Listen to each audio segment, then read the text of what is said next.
Israel और Hamas, रसिया और Ukraine के बीच युद्ध अस्थायी रूप से समाप्त ना हो सका था। उससे पहले ही देखा जाए तो चीन और जापान के बीच तनाव बढ़ गया है। चीन और जापान के बीच तनाव इतना ज़्यादा बढ़ गया है कि चीनी राजदूत ने गर्दन काटने तक की धमकी दे दी है। आइए देख लेते हैं क्या है पूरी खबर। दरअसल चीन ताइवान को अपने ही देश का हिस्सा मानता है, तो ऐसी स्थिति में देखा जा रहा है कि चाइना ताइवान पर हमले की कोशिश कर रहा है, हमले की साजिश रच रहा है। चाइना द्वारा ताइवान पर की जा रही हमले की साजिश पर जापानी प्रधानमंत्री साने ताकाइची ने बयान जारी कर दिया है। जापानी प्रधानमंत्री ने स्पष्ट कहा कि अगर चीन ताइवान पर हमला करता है तो जापान ताइवान की मदद के लिए अपनी सेना भेज देगा। जापानी प्रधानमंत्री द्वारा दिए गए इसी बयान के बाद से देखा जाए तो चीन और जापान के बीच तनाव काफ़ी ज़्यादा बढ़ गया है। चीन ने इस बयान को बेहद गैर जिम्मेदार और उकसाने वाला बयान बताया।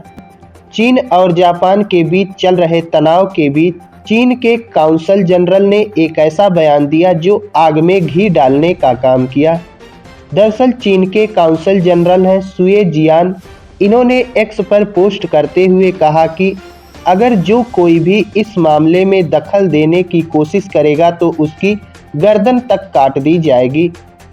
चीन की तरफ से जारी किए गए इस बयान के बाद देखा जाए तो दोनों देशों ने एक दूसरे के राजदूतों को तलब किया। चीन ने अपने नागरिकों को जापान न जाने के लिए आग्रह किया है। चीन ने चेतावनी जारी कर दी है कि जापान जाने पर उन्हें खतरे का सामना करना पड़ सकता है। चीन और जापान के बीच चल रहे इस तनाव में अब देखा जाए तो अमेरिका की भी एंट्री हो चुकी है। अमेरिका ने स्पष्ट कर दिया है कि जापान अमेरिका सुरक्षा समझौते के तहत अगर इन द्वीपों पर हमला होता है तो अमेरिका जापान की रक्षा करेगा।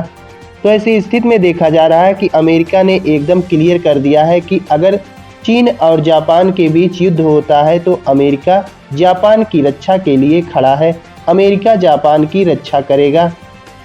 चीन के सरकारी मीडिया का कहना है कि जापान ताइवान मुद्दे में बेवजह दखल दे रहा है और ऐसा करके खुद अपने देश को खतरे में डाल रहा है।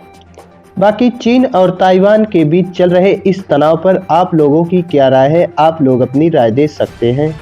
क्या चाइना द्वारा ताइवान पर कब्जा किया जाना सही है या फिर गलत? आप लोग अपनी राय दे सकते हैं।